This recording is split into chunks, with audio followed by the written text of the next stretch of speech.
Bismillahirrahmanirrahim. Assalamualaikum warahmatullahi wabarakatuh. Pada kesempatan kali ini saya akan menemukan suatu aplikasi sistem informasi inventory konveksi, di mana aplikasi ini saya buat menggunakan bahasa pemrograman PHP dengan framework kode igniter. Adapun untuk tampilan halaman loginnya, di sini untuk warna tampilannya saya menyesuaikan dengan logo tampilan, di mana didominasi dengan warna orange dan biru. Itu tampilan loginnya, dimana pada halaman login di sini kita tinggal memasukkan saja username dan password untuk bisa masuk ke halaman aplikasi. Pada halaman login ini juga terdapat fitur forgot password, bila mana kita lupa password saat kita ingin masuk ke halaman aplikasi. Kita tinggal memasukkan saja email yang sudah terdaftar saat kita daftar pada aplikasi ini, dan pastikan gunakan email yang aktif agar nanti pesan yang terkirim bisa terkirim ke email yang sudah kita masukkan di halaman forgot password ini, dan nanti kita bisa mengubahnya menyesuaikan password baru yang sudah kita masukkan, yang sudah dikirim ke alamat email yang kita masukkan di halaman forgot password ini. Kita kembali ke halaman login. Di sini kita masukkan saja username dan passwordnya, dimana untuk username dan passwordnya masih default, yaitu dengan format admin, dimana untuk username-nya admin dan passwordnya juga admin, dimana ini bisa kita ubah menyesuaikan keinginan nanti di halaman admin. Kita klik login, maka nanti akan ada alert atau notifikasi bila mana kita ingin memasukkan username maupun password yang benar maupun yang salah. Oke, kita akan diarahkan ke halaman dashboard. Tapi untuk tampilan halaman dashboardnya, di sini terdapat beberapa informasi mengenai jumlah data barang, jumlah barang masuk, jumlah barang keluar, jumlah total stok barangnya, jumlah total user, jumlah total supplier, serta waktu mulai dari hari, tanggal, bulan, dan tahun, serta tempat dan jamnya. Di halaman dashboard ini juga terdapat statistik mengenai informasi jumlah barang masuk dan jumlah barang keluar berdasarkan bulan, mulai dari bulan Januari sampai bulan saat ini, yaitu bulan Desember. Selanjutnya, di bawahnya juga terdapat statistik lingkaran mengenai informasi barang masuk dan barang keluar. Dan di sampingnya itu terdapat informasi mengenai transaksi terakhir mengenai jumlah barang masuk dan jumlah barang keluar. Nanti 5 transaksi terakhir akan dimunculkan di sini. Selanjutnya, selain di halaman dashboard ini juga terdapat halaman supplier. Di halaman data supplier ini kita bisa mengubahnya secara dinamis, mulai dari dengan cara menambahkan, mengedit maupun menghapusnya. Di halaman data supplier ini juga terdapat fitur search, bila mana kita ingin mencari data supplier yang bersangkutan, bila mana kita ingin mengubah maupun menghapusnya. Selain data supplier, di sini juga ada data master barang, di mana terdiri dari data satuan, data jenis, dan data barangnya. Di mana pada data satuan barang, di sini juga kita bisa mengubahnya secara dinamis, mulai dari menambahkan, mengedit maupun menghapusnya, serta menggunakan fitur search bila mana kita ingin mencari data satuan yang kita inginkan. Selanjutnya, di sini juga ada data jenis barang, di mana dalam suatu perusahaan konveksi biasanya terdapat berbagai jenis data barang, salah satunya mulai dari data aksesoris, benang, kain, kancing, dan zipper. Di mana di sini juga kita bisa mengubahnya secara dinamis dengan mulai dari menambahkan, mengedit maupun menghapusnya, serta mencari data jenis barang yang kita inginkan dengan memasukkan nama jenis barangnya. Selanjutnya, pada data master barang juga ini terdapat data barang, di mana data satuan dan data jenis berrelasi ke data barang ini. Di sini juga pada data barang kita bisa mengubahnya secara dinamis, mulai dari menambahkan, mengedit maupun menghapusnya. Dan di sini juga terdapat fitur detail, bila mana kita ingin mendapatkan informasi secara detail mengenai barang yang bersangkutan. mulai dari barang, data barang ID, nama barangnya, jenis barangnya, warna barang, satuan barangnya apa, harga beli dan harga jualnya, stok awal saat kita memasukkan pertama kali, jumlah stok yang sudah masuk, jumlah stok yang sudah keluar, serta total sisa stok dari keseluruhan transaksi yang sudah kita lakukan. Pada halaman data barang ini juga terdapat menu informasi mengenai transaksi terakhir mengenai barang yang bersangkutan, di mana aplikasi ini menggunakan metode FIFO. Jadi kita bisa melihat barang yang pertama kali masuk ke halaman aplikasi ini. Di mana kita ingin melakukan transaksi barang masuk, maka barang yang pertama kali masuk akan dimunculkan di sini.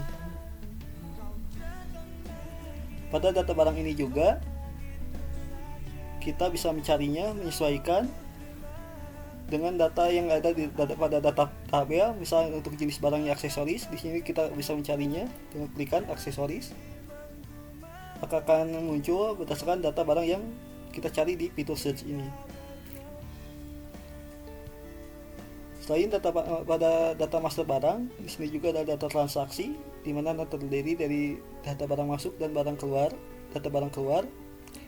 Di mana pada transaksi barang masuk, di sini juga dibuat secara dinamis, di mana kita bisa menambahkan, mengedit maupun menghapusnya.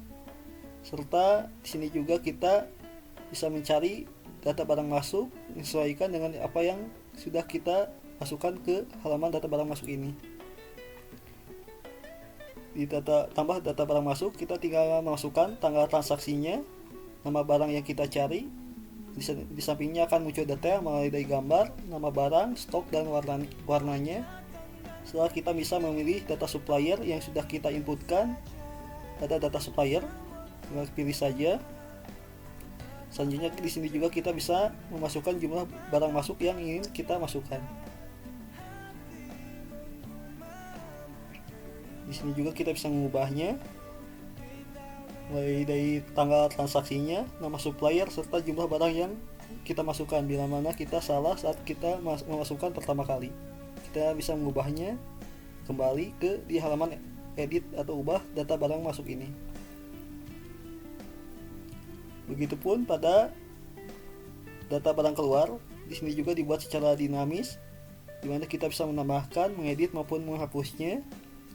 Di mana pada data barang keluar, di sini kita bisa memasukkan tanggal keluarnya, jenis barang yang ingin kita keluarkan, dan jumlahnya. Di sini ya, di sampingnya tidak jauh berbeda, ada data barang masuk, di mana pada data barang keluar juga di sampingnya ada detail barang yang akan kita keluarkan. Mulai dari nama barang, stok yang tersedia saat ini, warna barang, dan tanggal barang masuk yang kita masukkan tadi. Pada data barang keluar ini juga terdapat fitur search. Bila mana kita sudah memasukkan data barang keluar, kita bisa mencarinya berdasarkan nomor transaksi, tanggal keluar, nama barang, dan jumlah keluarnya. Di sini juga kita bisa menghapusnya bila mana kita sudah tidak membutuhkan data barang keluar yang bersangkutan. Selain pada data transaksi ini juga terdapat data laporan, di mana pada data laporan terdiri dari laporan barang masuk, barang keluar, dan laporan stok barang. Pada data laporan stok barang, di sini juga kita bisa mencarinya berdasarkan periode, tanggal, bulan, dan tahun, serta jenis barang yang ingin kita cari, yang sudah kita inputkan menyesuaikan dengan yang ada pada data master barang. Sebagai contoh, untuk periode Desember kita cari dari tanggal 1 sampai 31 Desember 2023. Kita cari dulu untuk keseluruhan data barang, tinggal kita klik saja filter, maka keseluruhan data barang akan muncul di data tabel di bawah. Di sini juga kita ada fitur search bila mana kita ingin mencari data barang yang bersangkutan, dan bila mana kita ingin memfilternya berdasarkan jenis barangnya. Sebagai contoh, di data keseluruhan di sini ada jenis barang aksesoris dan kain. Kita pilih saja di data jenisnya, bisa aksesoris, maka yang akan muncul itu hanya data berjenis aksesoris saja. Di sini juga fitur reset bila mana kita ingin mengembalikan atau mereset kembali pencarian yang akan kita lakukan. maka secara otomatis tanggal, waktu, dan jenis barangnya terset kembali. Dan kita bisa menyesuaikan kembali bila mana kita mencari berdasarkan tanggal, bulan maupun tahun serta jenis barang yang ingin kita cari. Bisa kain, kita filter saja, maka yang akan muncul hanya jenis data kain saja. Begitupun saat kita mencetaknya, maka data yang dicetak hanya berdasarkan data yang kita filter pada laporan ini. Sebagai contoh, di sini yang munculnya hanya data kain. Saat kita klik cetak PDF, maka data yang ada pada dalam PDF tersebut hanya data yang sudah kita filter di halaman laporan. Kita save, kemudian kita buka. Maka pada laporan PDF-nya hanya muncul jenis barang yang sudah kita filter di halaman laporan. Dan di sini juga terdapat keterangan jenis barangnya. Dan di bawahnya ada periode tanggal yang kita cari. Dan di bawahnya ada data tabel mengenai informasi detail mengenai data barang yang sudah kita masukkan, dari stok awal, stok barang masuk, stok barang keluar, sisa stok, harga beli dan harga jualnya, nama barang, warna dan jenisnya, dan riwayat tanggal yang kita carinya. Selanjutnya, pada laporan barang masuk dan barang keluar juga tidak jauh berbeda, di mana di sini kita bisa mencarinya berdasarkan periode tanggal, bulan dan tahun serta jenis barangnya. Misal untuk periode Desember, mulai dari tanggal 1 sampai 31 Desember, di sini hanya terdapat data kain saja untuk periode Desember. Maka saat kita klik filter, maka yang akan muncul hanya yang ada di periode bulan Desember saja. Walaupun jika kita ingin mencarinya berdasarkan jenis barang, bila mana kita cari aksesoris, maka data aksesoris belum ada, di mana untuk data aksesoris itu ada di periode Oktober. Bila mana kita filter, maka data akan muncul. Dan bila ingin kita mencari keseluruhan data atau data, maka kedua data yang tadi akan muncul kembali. Ini untuk periode tanggal barang masuknya. Dan bila mana kita ingin mencetaknya juga, seperti data yang ada pada data stok barang, kita bisa menyesuaikan berdasarkan jenis barang yang ingin kita cari. Untuk jenis aksesoris, kita filter. Dan saat kita cetak, maka data yang akan muncul di PDF hanya data berjenis aksesoris saja.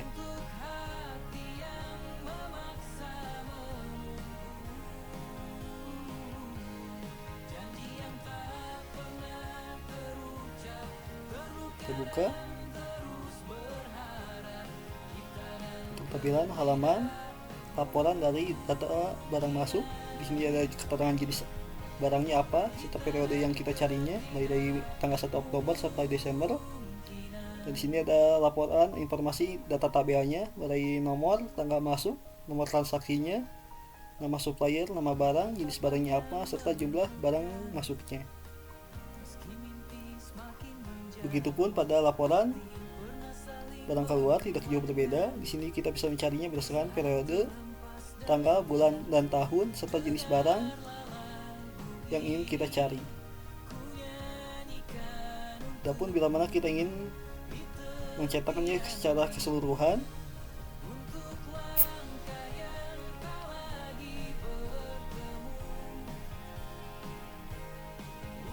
maka untuk periode tanggalnya kita cetak saja, maka secara otomatis data yang muncul di data tabel ini akan muncul di PDF, di mana kita ingin mencetak keseluruhan data. Dan untuk keterangan jenisnya akan hilang secara otomatis, di mana kita mencetaknya dari keseluruhan tipe data barang berdasarkan yang sudah kita filter di laporan. Selain data laporan, di sini juga ada data user, di mana di sini kita bisa mengubahnya secara dinamis juga, mulai dari menambahkan, mengedit maupun menghapusnya. Di mana pada data user ini dibagi menjadi 3 hak akses, mulai dari manajer, gudang, dan admin. Di sini juga di data user terdapat fitur status bila mana kita ingin mengaktifkan atau menonaktifkan user yang sudah terdapat di aplikasi ini. Bila statusnya tidak aktif, maka user bersangkutan tidak dapat mengakses aplikasi ini. Maka harus meminta izin ke admin untuk mengaktifkan status data user yang bersangkutan. Di sini juga kita bisa mengubah nicknya, nama lengkap, username, nomor telepon, email, dan levelnya. Dan bisa di sini juga kita bisa mengganti foto profil serta password bila mana kita ingin mengamankan data user saat kita ingin mengakses aplikasi ini. Di sini juga terdapat fitur profil. Fitur profil ini hanya untuk user yang sudah masuk ke halaman ini. User yang bersangkutan bisa secara mandiri mengubah data pribadinya, baik dari nama lengkap, username, nomor telepon, email. Sedangkan level hanya bisa diakses oleh admin. Statusnya di sini juga user bisa mengganti password serta mengganti foto profil yang diinginkan. Ini tuh saja yang dapat saya sampaikan mengenai informasi sistem informasi inventory konveksi. Semoga apa yang saya sampaikan dapat bermanfaat. Mohon maaf atas segala kekurangan. Sekian, terima kasih.